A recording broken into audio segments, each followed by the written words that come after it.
The next bill that we're going to hear is House Bill 5158 by Representative Casimiro. House Bill 5158 is the Rhode Island Early Educator Investment Act. This bill was also heard last year and received 0 opposition. The act would require that the state to develop goals and a plan to move the recruitment, development, compensation, and retention of effective early educators. It has no fiscal note attached to it at this point. It's just to come up with a strategy on how we can get our early educators where they should be with compensation and how we can attract them and retain them. Right now, some of our early educators who are required to have bachelor's degrees are making $10 an hour or 11. This is just a plan so we can get qualified people teaching our youngest people when they're in their development stages. And I know there's a lot of people on the who want to testify, so I'm going to be brief on this one. And you are right, Representative Casimiro, there are a few people on the phone. Do we have a list of people, is it the same as the list that I have? Who's handling the phone, working the phones? Chris? So Representative Casimiro, okay, I was at Johns Hopkins University several years ago, and they had just completed a study on child development and neurology and learning, and their bottom line was the best money that we can invest in education is at this critical stage of development, the preschool years where children have a tremendous ability to learn and gather information, and it really can prevent a lot of the developmental delays that we see later on. So That's correct. it's based in science. In another life, I worked with an agency that had Head Start services, and we required them to have bachelor's degrees and go through rigorous professional development weeks, and they, again, were only making maybe $10 or $11 an hour, working with our youngest population in the critical years. Yeah. So we have several witnesses that are signed up in support of that. So if you could try not to be redundant and be concise.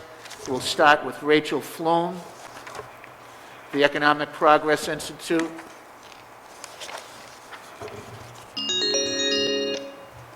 Welcome, Rachel. Hi. Thank you so much, Chairman and members of the committee. Again, I'm Rachel Flom. I'm the Executive Director of the Economic Progress Institute and also a member of the Right from the Start Committee. And we at the Economic Progress Institute are a longtime supporter of early learning as an important support in helping children and families improve their economic circumstances. So, with that being the case, I'm here in strong support of Representative Casimiro's bill, the Early Educator Investment Act. As she said, this would require the state to develop goals and a plan to improve the recruitment, development, compensation, and retention of effective early educators. And there is no cost to this bill, so we think this is an easy one to pass. I'll just flag for you that I've provided 3 pieces of written testimony today. The first, a colorful orange and red infographic that shows why this bill is so important, including showing how our early educators are mostly female and are of multiple races and ethnicities, and also how their wages lag behind those of other educators in our state. I've also provided a one-pager on the bill from the Right from the Start Coalition, which describes a proposed target wage scale and how we suggest that could work. And I've provided my written testimony, which attempts to provide some economic reasons why this makes sense for families and our state economy.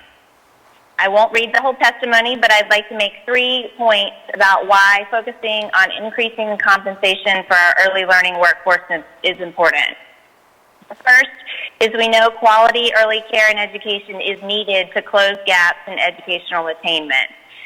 A report by the U.S. Chamber of Commerce not too long ago highlighted that child care is the root of the achievement gap we see later in life. They argue that many children enter school unprepared to succeed, and schooling largely cannot close those initial gaps. The missing link is quality child care.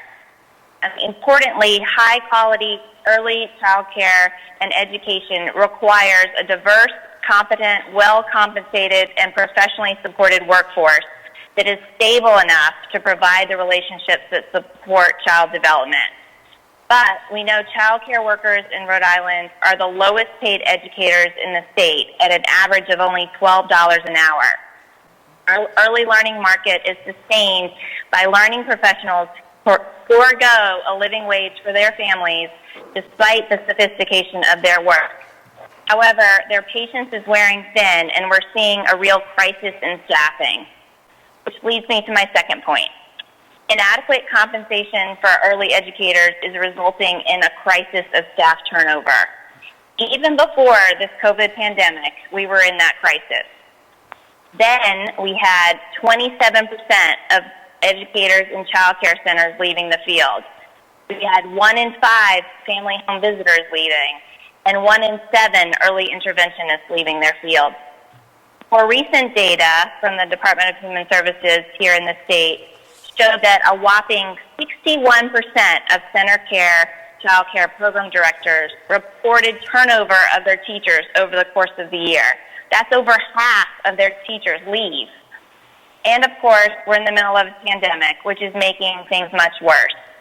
Those providers are seeing higher costs, less kids attending, and the minimum wage is increasing in our neighboring states.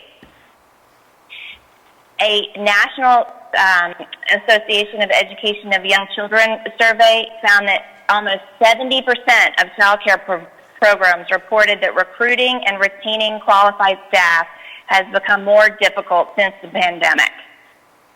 So why is this all a problem? Here's my third point.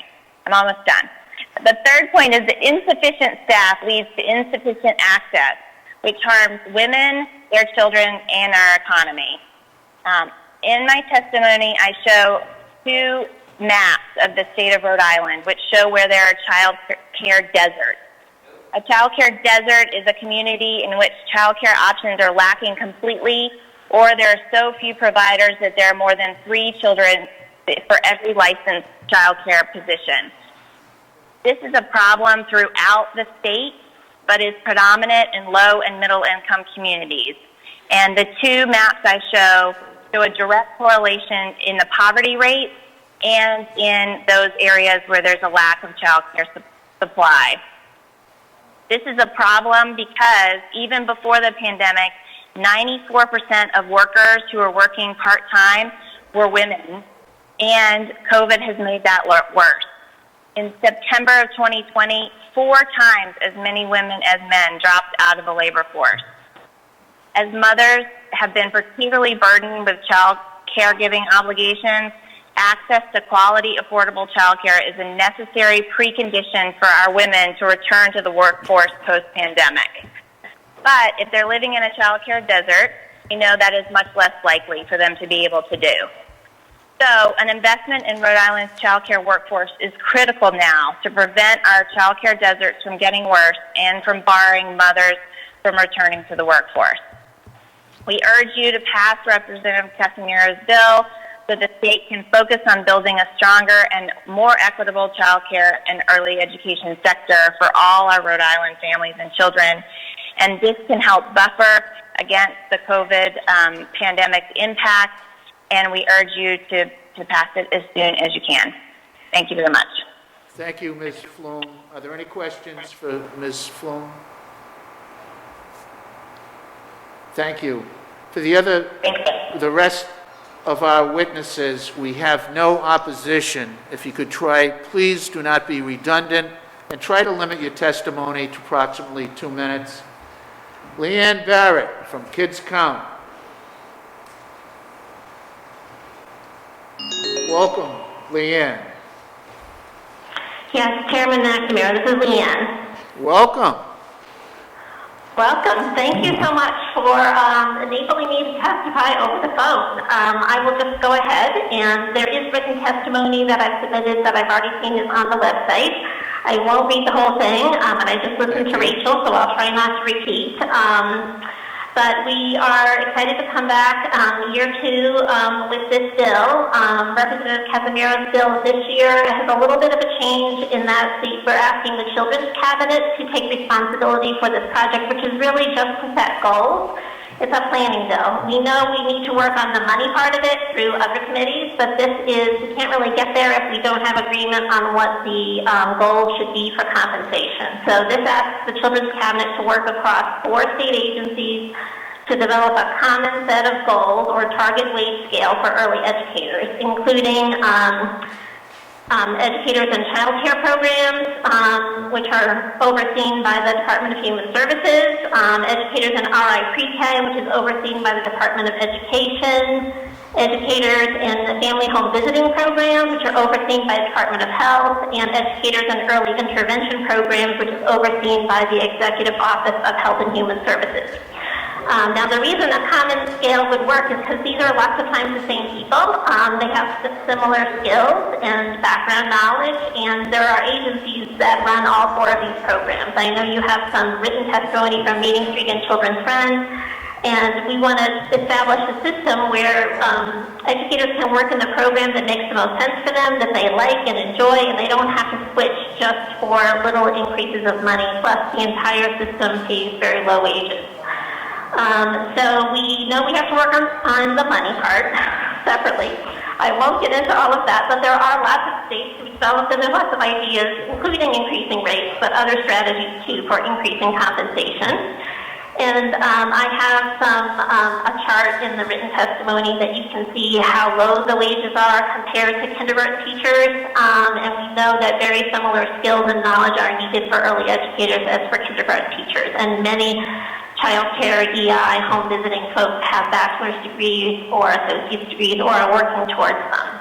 So one of the challenges happening with programs or employers that run these programs is that they have a huge staffing crisis. It's actually gotten worse during the pandemic, and they have a hole in the bucket of people leaving their program, and they're spending very limited resources recruiting and retaining new staff who often leave very quickly for higher paying jobs. You know, some of these folks can earn more money at Target. One child care program recently told me that 80% of their teachers leave each year, and that was before the pandemic, so it hasn't gotten any easier. As Rachel mentioned, many of the early educators in all of these programs are women, almost all of them are women, and many are women of color, and they are struggling to afford the cost of housing and food, and they have few supports and incentives to remain in this program or to work on it, continuing to improve their education or skills.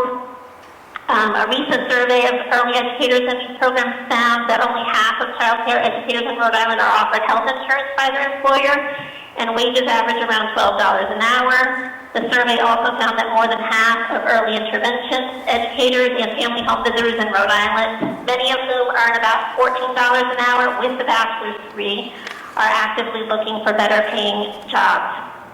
And ultimately, children and families pay the cost of this workforce crisis as they're not able to achieve the improved outcomes associated with participating in these high-quality early childhood programs, because we know learning through all of these programs, both children and their parents receive through coaching with strong relationships with qualified and effective early educators. So that is the bulk of my testimony. I also attached in the written testimony, we have been working on this in the committee for 4 years about, and we have a wage scale which Rachel went over, but we have been working with all 4 departments who've been actively engaged in trying to strategize the steps in making some progress in this area. So that concludes my testimony on that bill, and Mr. O'Brien suggested I ask you if you wanted me to also do 5159 or if I should wait and you'll call me back. Yeah, we'll call back just to keep it consistent, if that's all right, Okay. Leanne. Okay. Thank you very much. Are there any questions for Ms. Barrett? Okay? Yes, Mr. Chairman, I Yes. just have a question. Actually, we took a look at page 4 line page 4, last paragraph says establish target wage scale for early educators working with childcare. And the last line says the current wages and target wage scale including priority with similarly qualified public school teaching staff. So would these people be actually required to have certain a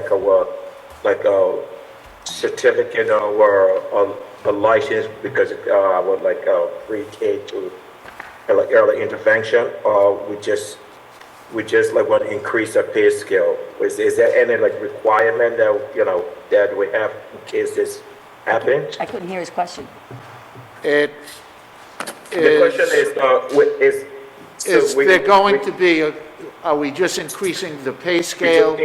Yes. Or is We there just going to be increase the pay scale. increased certification or qualification? It's going to be, Yeah. it's going to be professional development as well.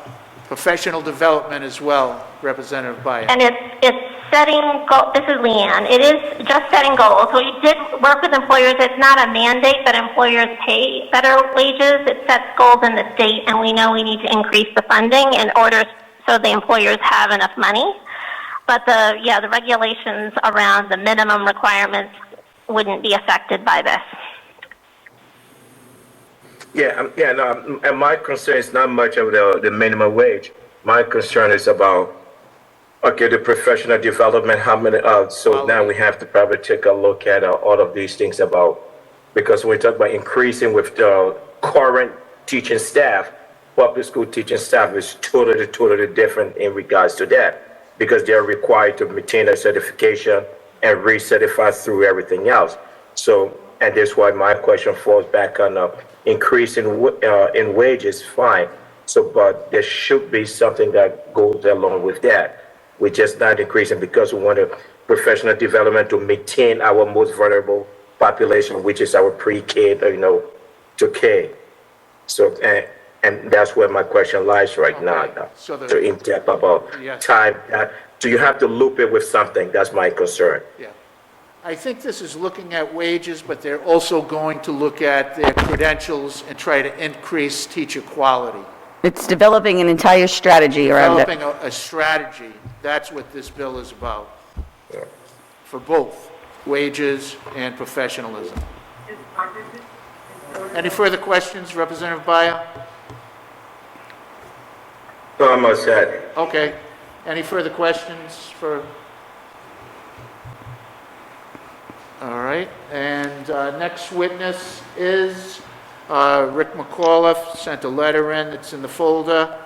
Paige Claudius Parks from Kids, what's that? Rick's on the phone? Okay, Mr. Mcauliffe, welcome. Hi, how are you? Good. Please proceed. Okay, I will be very quick, Mr. Chairman. I am testifying against Rick Mcauliffe. I'm testifying on behalf of the YMCA's in Rhode Island, as well as the Business Owners of Child Care Association and the Rhode Island Child Care Directors Association. Let me first say that you have a lot of questions on this legislation. I would strongly recommend that you speak to your new committee member, Marianne Smith. Nobody knows more about child care in the state of Rhode Island that serves up there than Marianne. So I think that it would be worth the committee to have a conversation with her separately on this. Okay. All right, thank you. Are there any questions for Mr. Mcauliffe? Thank you very much for your testimony, Mr. Mcauliffe. Okay, thank you. Kelly Nevins, Women's Fund of Rhode Island. A committee to have a conversation with her separately on this. Okay. What? All right. Thank you. Are there any questions for Mr. Mcauliffe? Thank you very much for your testimony, Mr. Mcauliffe. Okay, thank you. Kelly Nevins. Kelly? Yes. Welcome, Kelly. Please proceed. Thank you. This is Kelly Nevins, the Executive Director of the Women's Fund of Rhode Island, and I am testifying today in support of the Early Educator Investment Act. There have already been some really great pieces of testimony ahead of me. I think what I would like to focus on is the fact that we are currently going through a she session in which women in record numbers are being forced to leave the workforce because of issues related to the child care infrastructure. We know even before the pandemic that the U.S. Department of Labor estimated that when 5 million women left the workforce, for reasons connected to family care, that it resulted in a loss of $500 billion of economic activity each year. We know in December alone that 156,000 jobs were lost in the United States, and all of them were lost by women. So not only is this a bill that would help to come up with a plan to strengthen the child care infrastructure that would help the folks who work in the child care system, but also those who access the system. And I think there's no better time than now to step back and say, how can we strengthen this so that we can help Rhode Island's economy and get more people back to work and work at a living wage? Thank you. Excellent, Ms. Nevins. Thank you very much. Are there any questions for Kelly Nevins of the Women's Fund of Rhode Island? Thank you very much for your testimony. We greatly appreciate it. And could the record reflect that Vice Chairman Barros is here?